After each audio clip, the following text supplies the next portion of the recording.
مثلا مثال کے طور پر ہمیں اپنی سب باتوں کی خبر ہوتی ہے. جس گھر میں رہ رہا ہوں مجھے پتا ہے حلال کے پیسے کا بنا ہے کہ حرام کے پیسے کا بنا ہے، میری ملکیت ہے کہ غصبی ملکیت ہے، مجھ پر میرے پاس جو امانت تھی وہ امانت میں نے خیانت کی ہے، اور کوئی عمل ایسا ہے ہی نہیں میرا جس کے بارے میں نہیں جانتا.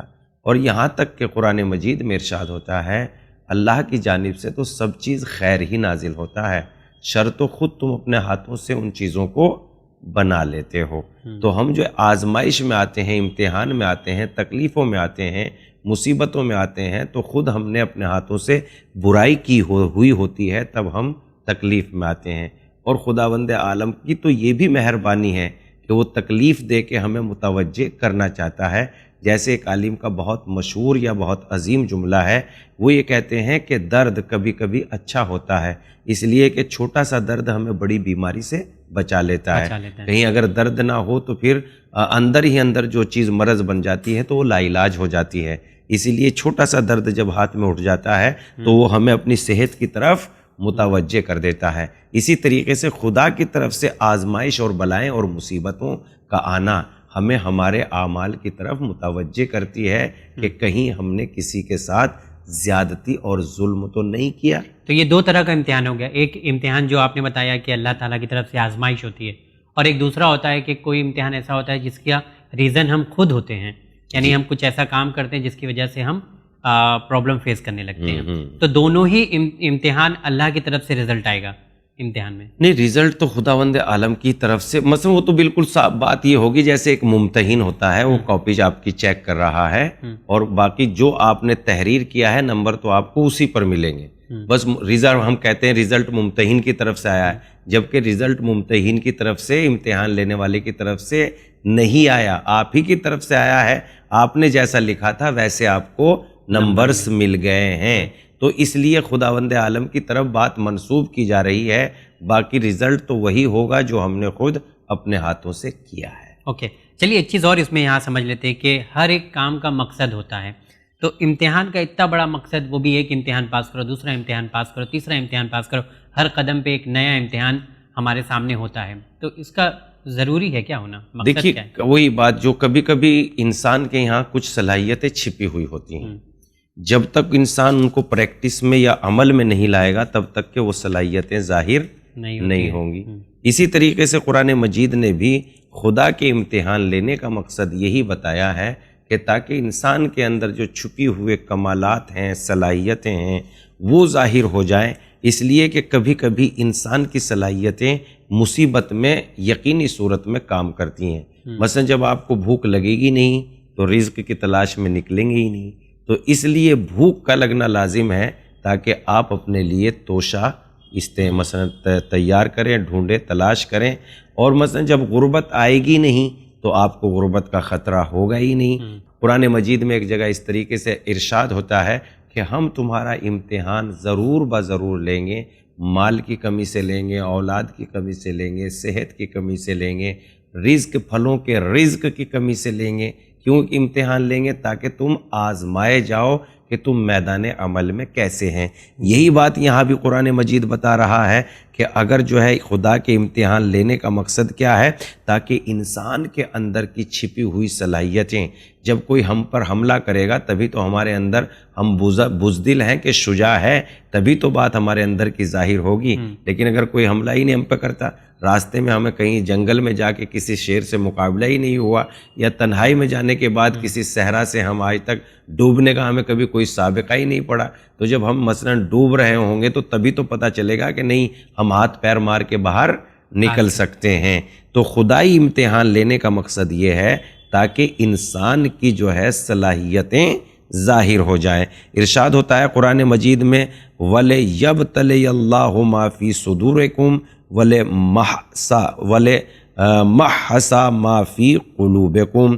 یہ امتحان اس لیے لیا گیا ہے کہ خدا انسان کے سینے میں چھپی ہوئی صلاحیتوں کو آزمانا چاہتا ہے، ظاہر کرنا چاہتا ہے، اور تمہارے ضمیر کی حقیقت تم پہ واضح ہو جائے کہ خود تم پہ بھی یہ ظاہر ہو جائے کہ ہمیں جو سزا دی جا رہی نا جہنم کی طرف بھیجنے کے لیے، یہ سزا خدا کی طرف سے نہیں ہے، بلکہ جو ہم نے کیا تھا اس وہی سزا ہمارے سامنے ظاہر ہو رہی ہے، تاکہ تم خود بھی سمجھ جاؤ کہ تم صحیح تھے کہ غلط تھے۔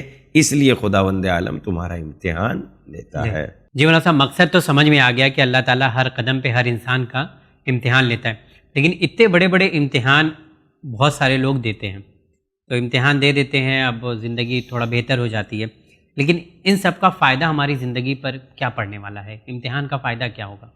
دیکھیے، اس سلسلے میں چند باتیں ہم آپ کی خدمت میں روایت کی روشنی میں پیش کر دیتے ہیں، جو روایت ہمیں بتاتی ہے کہ ان سب چیزوں کا فائدہ ہماری زندگی میں کیا ہونے والا ہے۔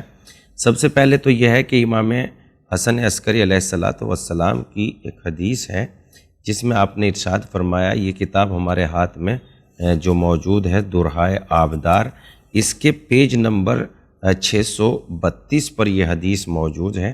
کہتے ہیں کہ امام حسن عسکری علیہ السلام نے فرمایا، کوئی مصیبت نہیں جس کے بعد کوئی نعمت نہ ہو، وہ مصیبت نعمتوں میں گھری ہوئی ہوتی ہے۔ اچھا۔ اور واقعاً مثلا ہم نے بھی اپنی زندگی میں، آپ بھی اپنی زندگی میں تجربہ کر کے دیکھ لیجئے، جب تک مصیبت، ہر مشکل کے بعد یقینی صورت میں کوئی نہ کوئی انعام خدا کی طرف سے نعمت ملتی ہے۔ شاید امتحان کی وجہ ایک یہ بھی ہو کہ خداوند عالم چاہتا ہے کہ بندے کو اگلا درجہ دے دیا جائے اور بندے کے رتبوں میں اضافہ کر دیا جائے۔ ایک بہت بڑا فائدہ یہ ہے۔ ہاں، ایک بہت بڑا فائدہ یہ ہے کہ بندے کو بندگی کا رتبہ حاصل ہو جاتا ہے۔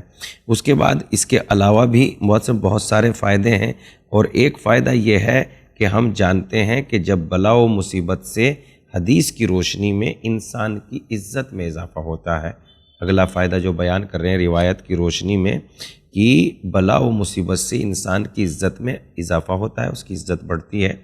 ہمارے نبی محمد مصطفیٰ صلی اللہ علیہ وآلہ وسلم کی یہ حدیث ہے، آپ نے فرمایا، انسان خدا کے نزدیک اسی وقت باعزت اور باشرف ہوگا جب اس کی بلاؤں اور مصیبتوں میں اضافہ ہو جائے گا، تو وہ خداوند عالم کے نزدیک باعزت ہو جائے گا، اس لیے کہ جب انسان تکلیف برداشت کرنے کے بعد بھی اپنے رب کے سامنے سجدہ ریز ہو جاتا ہے تو یقینی صورت میں خداوند عالم کی بارگاہ میں محبوب ہو جاتا ہے۔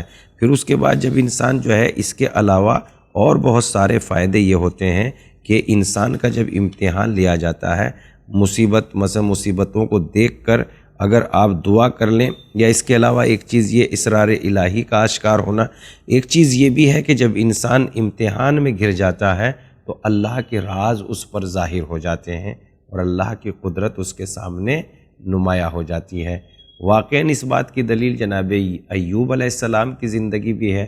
مصیبتیں بے پناہ ظاہر ہونے کے بعد اور ہر مصیبت ان کی زندگی میں موجود تھی، تو جب ان کو پروردگار عالم نے نجات دی، نجات دینے کے بعد ان سے خود فرمایا کہ آپ جو ہے زمین پر اپنا پیر ماریں۔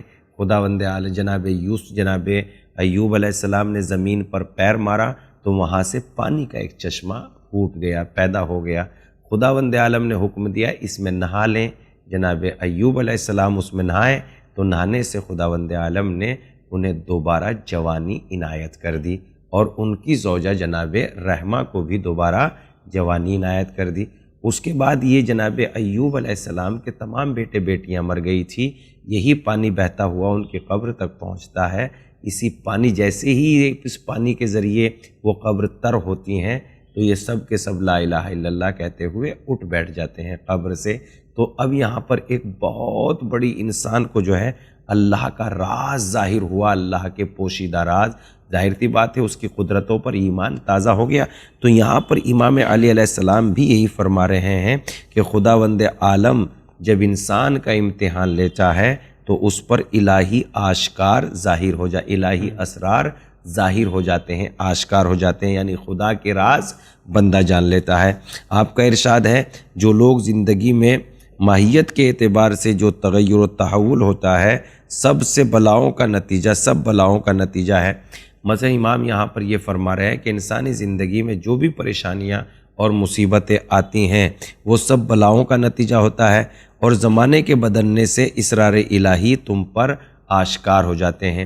مثلا ایک زمانہ وہ ہے جس میں آپ نعمت الہی استعمال کر رہے ہیں، اللہ کے وہ راز ظاہر نہیں ہوں گے، لیکن جب نعمت چھن جائے گی کہ جو دے سکتا ہے وہ لے بھی سکتا ہے، اور پھر جب اس کے بعد چھننے کے بعد پھر جب دوبارہ ملے گی تو اس نعمت کی اور بھی بہت زیادہ قدر و قیمت بڑھ جائے گی۔ تو انسانی زندگی میں ایک تو الہی اسرار، اللہ کے راز ظاہر ہوتے ہیں، انسان کو عزت ملتی ہے، مصیبتوں کی وجہ سے نعمت الہی میں اضافہ ہو جاتا ہے۔ اس لیے امتحان کا فلسفہ یہی ہے کہ بندہ خود اپنی نگاہ میں سمجھ لے کہ وہ کیا ہے۔ مولانا صاحب آپ کا بہت بہت شکریہ ادا کرتے ہیں کہ امتحان الہی کے بارے میں آج آپ نے واضح کر دیا کہ ہر انسان کا امتحان ہونا ہے، لیکن اس امتحان میں کیسے ہمیں ڈٹ کر کھڑے رہنا ہے، یہ بات آج واضح ہو گئی ہے۔ بہت شکریہ، انشاءاللہ اگلے ایپیسوڈ میں پھر آپ سے ملاقات کریں گے انشاءاللہ۔ تو جی ہاں ناظرین، ذکر و فکر میں آج امتحان الہی کے بارے میں ہم لوگوں نے بات کیا۔ اس سے یہ ثابت ہو جاتا ہے کہ زندگی کے ہر موڑ پر کہیں نہ کہیں کسی نہ کسی کو اللہ تعالیٰ کے امتحان سے ہو کر گزرنا ہے، اور اس میں ہم لوگوں کو صبر سے کام لینا ہے۔ انشاءاللہ اس کے بعد، امتحان کے بعد، اللہ تعالیٰ بہترین نعمت سے بھی نوازتا ہے۔